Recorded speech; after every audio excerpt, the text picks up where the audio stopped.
Are you going to believe me or my lying eyes? It's getting confusing.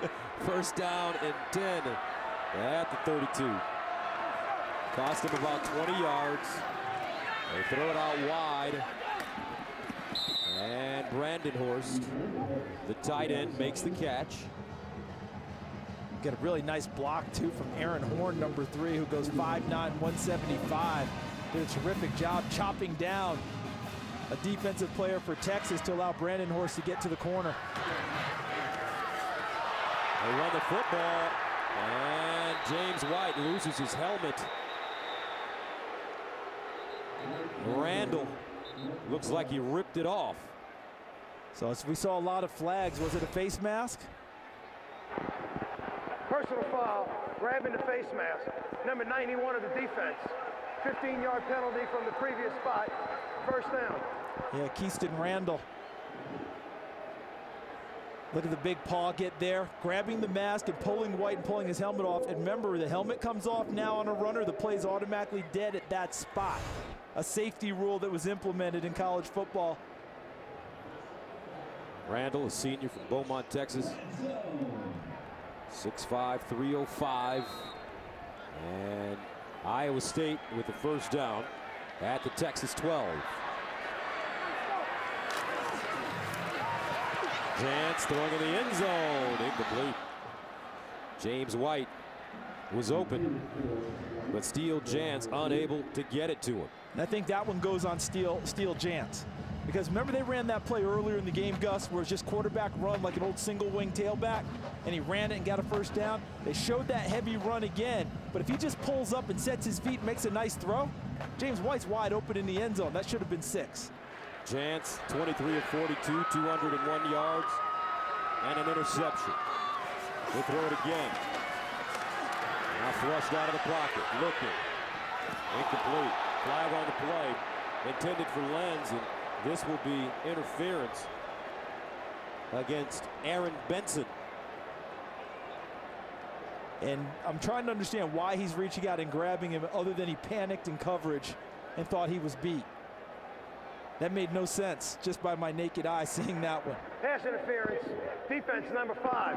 The ball will be placed at the spot of the foul. First down. So watch as Jantz is going to exit this way. Watch as we go. In the slot, kind of holding and touching him. You're right there, Aaron Benson. You don't need to reach out and grab him. Your coverage is really good. He didn't trust his coverage. The redshirt freshman, Cedar Hill, Texas. Here comes a blitz. They run it with White looking.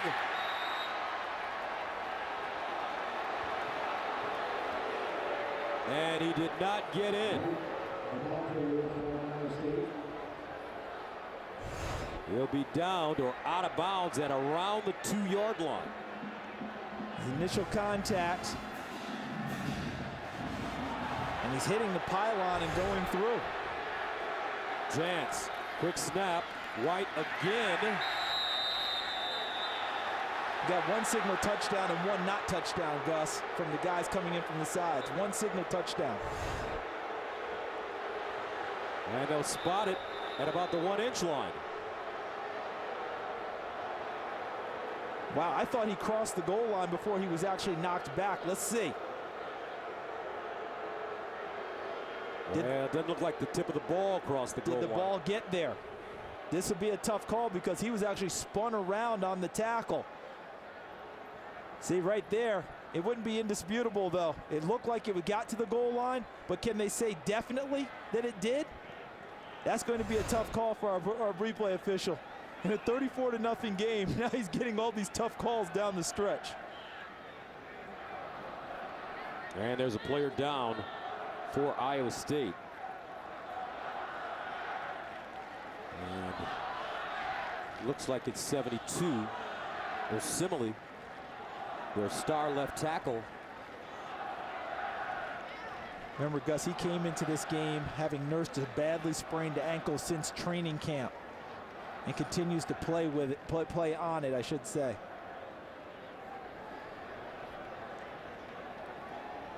They're saying that Simile is projected to be a late first-round NFL draft pick, which would be Iowa State's first rounder since George Amundsen in '73. Okay, and so this is the guy we're looking at. James White. See the spin? There's the ball. Okay, let's take a look. Right in there. You see it right in there? Now, is that past the goal line is going to be the key. Did that hit the goal line, pass it? That's a tough one, isn't it? All right, let's bring in our rules analyst, Mike Pereira. Michael.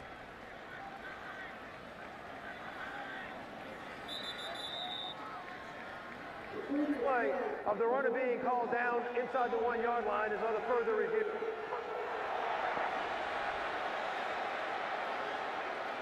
And right now we're having some slight technical difficulties trying to get you to Mike Pereira. You hear the crowd's reaction? I think it's twofold. One, can we catch a break? And two, if it's under review now, what were they doing while we had the injury timeout? I mean, I think that's the crowd's wondering why we might not have a resolution at this point. See, from right there, that's going to be tough because you can't see whether it crossed the goal line or not. And that's where Asimile got bent backwards at the end of the play and got hurt. But you see him there, that's the best view you're going to have, and the replay official has to determine. After further review, before the player was down, the ball did break the plane of the goal. It is a touchdown. And Iowa State, finally, the Cyclones are on the board.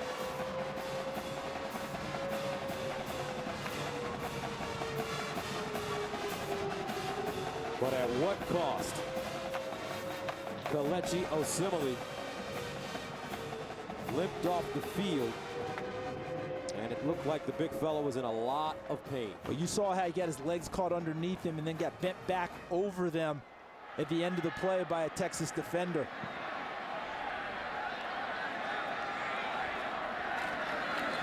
And the extra point is good. 11:33 to play in the fourth quarter. Iowa State, finally.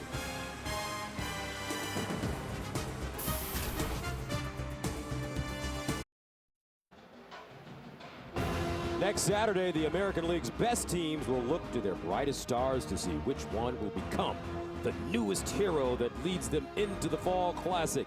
Legends are born in October, and our exclusive coverage of the ALCS begins next Saturday at 7:30 p.m. Eastern, 4:30 p.m. Pacific, only on Fox.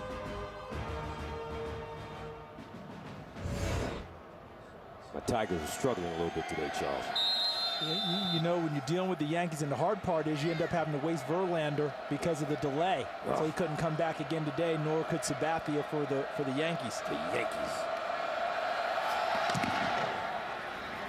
Iowa State kicking it off. And this will be Malcolm Brown running the football on the kickoff. Now let's join Kevin Frazier for a game break.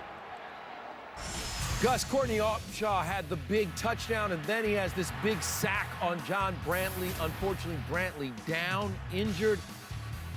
He was taken in for x-rays. Has a right leg injury. He is definitely out for the game. Gators down big. Alabama team so well coached under Nick Saban. And that's too bad about Courtney Upshaw, one of the better players on maybe the best defensive team in the country. We're talking about Courtney Upshaw. Talk about his upside. Oh, he's getting a long look from those guys. They say NFL. First down and 10. And here's the handoff. DJ Monroe. I remember calling a Nick Saban game when he was the head coach at Michigan State, and they were taking on Tyrone Willingham, Stanford Cardinal, in the Sun Bowl. Down in El Paso, Texas, and Stanford, I believe, 7-5 that year. I think Nick Saban's team 9-2, if I remember correctly, or somewhere in that neighborhood. And Stanford took them out that day. Certainly did. Second down and 8 at the 22. And a fumble as Fozzie Whitaker juggled the football. Hit him in the wrong place, Gus. Right in the hands. Fozzie taking his eyes off the ball, but he's had a terrific game. He has. Talk about an extra dimension for their offense. 6 carries, 50 yards, and a touchdown. 2 catches for 7 yards. He's run the Wildcat perfectly. Even threw a pass out of it. Although I will say I'm not crazy about running backs throwing the football. 3rd down and 17.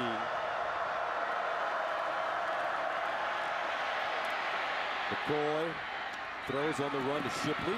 He cuts it back inside, looking for the 1st down, but he will not get it. Shipley gaining 14 on the play on 3rd down and 17. Knott and Lang combining on the tackle for Iowa State.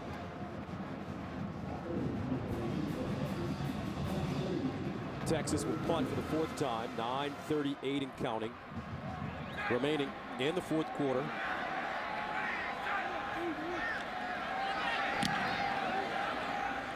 And Lenz comes up to field it, and it's fair caught at the 36. 37-yard punt, no return. 9 minutes and 25 seconds remaining in the 4th. 34-7 Texas. Fozzie Whitaker in the Wildcat. And watch this. Ash firing up the sideline. Caught! Whoa! Shipley! Touchdown, Texas! 40 yards. And welcome back to Ames, Iowa. And Iowa State with the football, 1st down and 10 at the 36-yard line for Steele Jantz. This Iowa State team just overwhelmed by the Texas Longhorns. 1st and 10 line brought to you by Russell Athletic. Jantz, and he throws that one a little too high. Was the stage too big for Iowa State today, Charles? Well, based on turning it over as much as they did and the errors that they made early, it certainly had that feel because they hung in there so tough, but kept making the same mistakes over and over. So you almost wondered, were the lights too bright tonight? And did they put just too much into it and were just overhyped? Coach, your opinion on Iowa State coming into this game and the results thus far? Guys, I'm obviously disappointed for Paul Rhodes and Iowa State. I thought they had a great chance to play in this game. But guys, self-inflicted wounds, they hurt themselves. They've played like an undisciplined football team, what is so uncharacteristic for Paul Rhodes. 3rd down and 10. Jantz in trouble. Buying time. Incomplete. Intended for Reynolds. I have to say, Gus, that Steele Jantz, you talked about his inexperience, we both did, will gain more experience in this game from all the different blitz angles that Manny Diaz threw at him, the different looks, the faking blitzes and dropping into coverage, all those things that he should gain as great experience as he and Iowa State continue to go forward. Iowa State going for it on 4th down and 10 at their own 36. Jantz, trouble with the snap. Jantz running. Jantz backs up. Nobody open. Great defense by Texas. Look at the Longhorns get after it. Jantz across the field. Incomplete. Tell you what. Texas, ball-hawking team tonight. And disciplined in staying with their people, not letting someone come totally free. They can put a 1/3 of the pressure next week on Landry Jones that they put on Jantz. We're going to see a heck of a ball game in the Red River Shootout. And the big one for them is making sure your guy, Tyrone Whalen, Dominique Whalen, excuse me, doesn't get off early, because if he does, that opens things up for Landry Jones. If not, if they're able to stop the run early, then they can bring those exotic blitzes at Mr. Jones in Oklahoma. And the handoff. Brown gets outside. Oklahoma also with some problems on the offensive line. Lost their starting center.